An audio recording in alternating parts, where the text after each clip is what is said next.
తిరిగి BCN news కి స్వాగతం. అఖిల భారత విద్యార్థి సమాఖ్య మహాసభలకు విశాఖ వేదికైంది. రాష్ట్రంలో విద్యార్థుల సమస్యలను పరిష్కరించడమే ప్రధాన లక్ష్యంతో ఈ మహాసభలను నిర్వహిస్తున్నారు. 2 రోజుల పాటు జరిగే మహాసభల సందర్భంగా విశాఖ నగరంలో ఏఐఎస్ఎఫ్ సభ్యులు విద్యార్థులతో భారీ ర్యాలీ చేపట్టారు. కూటమి అధికారంలోకి వస్తే విద్యార్థుల సమస్యలను పరిష్కరిస్తామని హామీ ఇచ్చిన లోకేష్ ఇప్పుడు స్పందించడం లేదని ఆవేదన వ్యక్తం చేశారు. స్టీల్ ప్లాంట్ ప్రైవేటీకరణ అడ్డుకునేలా ప్రభుత్వంపై ఒత్తిడి తెస్తామని, విద్యార్థుల సమస్యలకు పరిష్కారం చూపాలని డిమాండ్ చేశారు.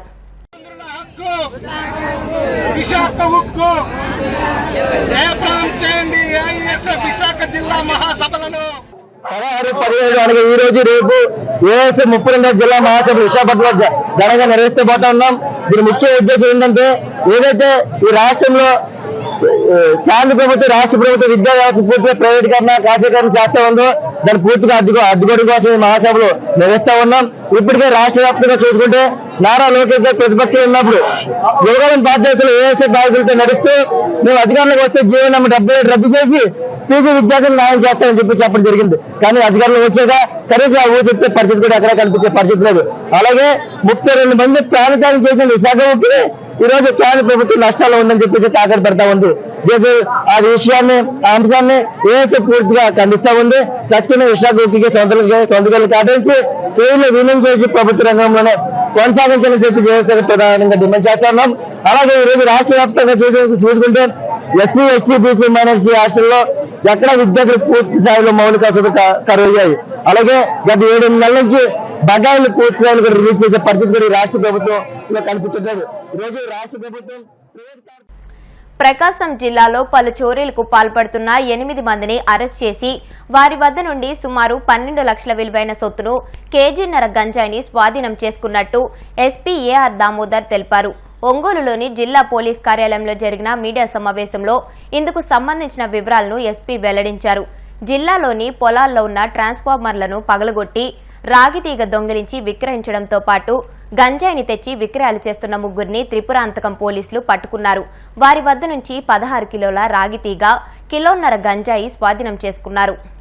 5 మంది వీళ్ళెవరెవరు అంటే అంకాల సీను, గంగపాళెం విలేజ్, కప్పల పవన్, గంగపాళెం, కప్పల భవానీ శంకర్, అలాగే బండారు శ్రీహరి, గుంజు గోపి 2 వీలర్స్ ని దొంగతనాలు చేస్తున్నారు. దాదాపు ఈ రోజు మనం 17 2 వీలర్స్ ని దాదాపు 15 లక్షల రూపాయలు విలువైనటువంటి వెహికల్స్ ని మనం రికవరీ చేసాం. పోలీసులు రికవరీ చేశారు. దర్శి పోలీసులు దర్శి ఏరియా, గుంటూరు, పల్నాడు, బాపట్ల, కనిగిరి, పొదులు ఏరియాల్లో వీళ్ళు 2 వీలర్స్ ని దొంగతనం చేయటం, వీటిని వేరే వాళ్ళకి అమ్మడం, జల్సాలు చేయడానికి డబ్బుల కోసం వీళ్ళు ఈ దొంగతనాలు చేస్తున్నారు. బైకులు కూడా వీళ్ళందరినీ కూడా ఈరోజు దర్శి డిఎస్పీ లక్ష్మీనారాయణ, రామారావు ఆధ్వర్యంలో మురళి వాళ్ళ team, sub inspector Murali and team అంతా కూడా పట్టుకున్నారు. దాదాపు 17 వెహికల్స్ మనకు రికవర్ అయ్యాయి. ఆ వెహికల్స్ అన్ని కూడా ఐడెంటిఫై చేసి ఎవరెవరు వాళ్ళకి ఇవ్వడం జరుగుతుంది. అలాగే వీళ్ళందరినీ కూడా రిమాండ్ చేస్తున్నాం.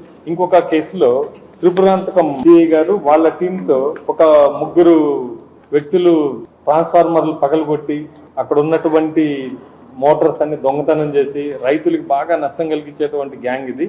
వీళ్ళని ఈరోజు మనం పట్టుకుంటే వీళ్ళు గాంజాయితో రైల్వే స్టేషన్ ఏరియాలో గాంజాయితో వీళ్ళు బిజినెస్ చేస్తున్నారు. వినుకొండ రైల్వే స్టేషన్ లోంచి తీసుకొచ్చి ఇక్కడ అమ్ముదామని చెప్పి వీళ్ళు ప్లాన్ చేశారు. యాక్చువల్గా వీళ్ళని వెరిఫై చేస్తే వీళ్ళ ప్రీవియస్ రికార్డ్ అంతా కూడా మేము వెరిఫై చేయడం జరిగింది. చేస్తే ట్రాన్స్ఫార్మర్లు పగలగొట్టినటువంటి చరిత్ర ఉంది వీళ్ళకి. దాదాపు ఒకతనికైతే 13 ట్రాన్స్ఫార్మర్లు పగలగొట్టినటువంటి కేసుల్లో ముద్దాయిగా ఉన్నారు. వాళ్ళ దగ్గర నుంచి కూడా మనము కాపర్ను కూడా రికవరీ చేయడం జరిగింది. ఈ గ్యాంగ్ దర్శి చుట్టుపక్కల ప్రాంతాల్లో త్రిపురాంతకం, తాళ్ళూరు, ముండ్లమూరు, దొనకొండ ఈ ఏరియాల్లో రైతులకు ఉన్నటువంటి మోటార్లని, స్టార్టర్లని పగలగొట్టడం, ఉన్నటువంటి ట్రాన్స్ఫార్మర్లు, పెద్ద ట్రాన్స్ఫార్మర్లు ఏముంటాయో వాటిని పగలగొట్టి కాపర్ను తీసుకెళ్లి అమ్మేయటం ఇవన్నీ జరుగుతుంటాయి. వీళ్ళందరినీ కూడా ఈ గ్యాంగులను కూడా ఐడెంటిఫై చేసాం మనం. ఈ గ్యాంగుల్ని త్రిపురాంతకం సిఐ గారు వాళ్ళ టీము పట్టుకోవడం జరిగింది. వాళ్ళకు కూడా నా తరఫున అభినందనలు. తిరుమల శ్రీవారిని సినీ నటుడు విశ్వక్ సేన్ దర్శించుకున్నారు. శ్రీవారి మెట్టు మార్గం ద్వారా కాలినడకన తిరుమలకు చేరుకున్న విశ్వక్ ఉదయం వీఐపీ ప్రారంభ విరామ దర్శన సమయంలో స్వామివారి సేవలో పాల్గొని మొక్కులు చెల్లించుకున్నారు.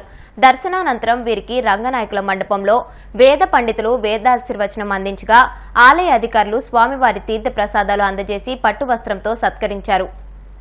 సంవత్సరంలో 3వ రిలీజ్ స్వామివారి సెంటిమెంట్ నిన్న శ్రీవారి మెట్లు ఎక్కువ వచ్చినండే చాలా అద్భుతమైన దర్శనం అయింది. స్వామివారిని గెలిచినప్పుడల్లా కోరికలు మర్చిపోతుంటారు. గత ప్రభుత్వాలు ఓటు బ్యాంకు రాజకీయాల కోసమే పాలసీలు తీసుకువచ్చాయని ప్రధాని మోదీ విమర్శించారు. తాము అధికారంలోకి వచ్చాకే ప్రభుత్వంపై ప్రజల విశ్వాసాన్ని పునరుద్ధరించామని పేర్కొన్నారు. హిందుస్థాన్ టైమ్స్ లీడర్షిప్ సదస్సులో ప్రధాని కీలక ప్రసంగం చేశారు. ఈ సందర్భంగా విపక్షాలపై మోదీ విమర్శల వర్షం కురిపించారు. ప్రజల చేత ప్రజల కొరకు ప్రజలే అనే మంత్రంతో తమ ప్రభుత్వం ముందుకు సాగుతోందన్నారు. ప్రజల కోసం ఎక్కువగా ఖర్చు చేయాలి, ప్రజల కోసం ఎక్కువగా పొదుపు చేయాలనేదే తమ విధానమని మోదీ వివరించారు. इस ऐतिहासिक यात्रा के लिए मैं हिंदुस्तान टाइम्स को और 100 साल की यात्रा में जो लोग इससे साथ जुड़े हैं, जिन लोगों ने खाद पानी का काम किया है, संघर्ष किया है, संकट झेले हैं, लेकिन टिके रहे हैं, वे सब आज बधाई के पात्र हैं, अभिनंदन के अधिकारी हैं। मैं आप सबको 100 साल की यात्रा बहुत बड़ी होती है, आप सब अभिनंदन के हकदार हैं और मेरी तरफ से भविष्य के लिए भी आपको अनेक अनेक शुभकामनाएं हैं। अभी जब मैं आया तो फैमिली के लोगों से मिलना तो हुआ ही हुआ, लेकिन मुझे 100 साल की यात्रा एक शानदार एग्जीबिशन देखने का अवसर मिला। मैं भी आप सबको कहूँगा अगर समय है तो कुछ समय वहाँ बिता करके ही जाना। ये सिर्फ एक एग्जीबिशन नहीं है, मैं कहता हूँ ये एक एक्सपीरियंस है। ऐसा लगा जैसे 100 साल का इतिहास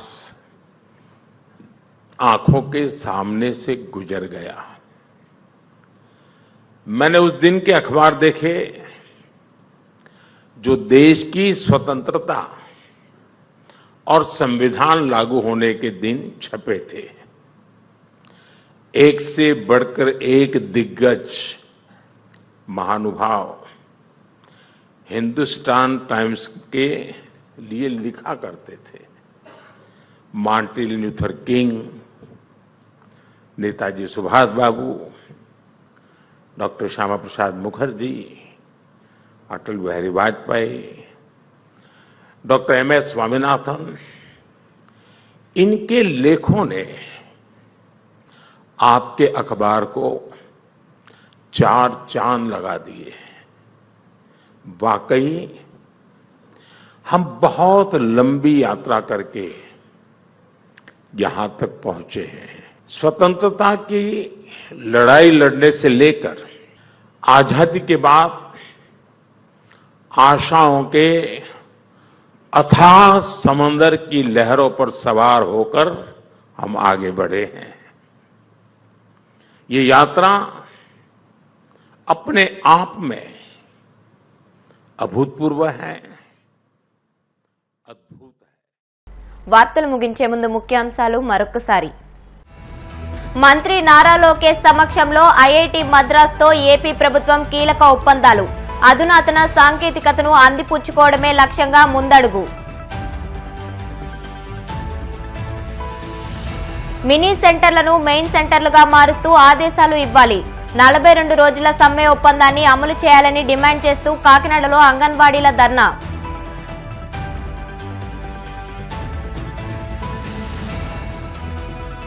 తిరుమల శ్రీవారిని దర్శించుకున్న సినీ నటుడు విశ్వక్ సేన్. ఆలయ మర్యాదలతో స్వాగతం పలికిన అధికారులు.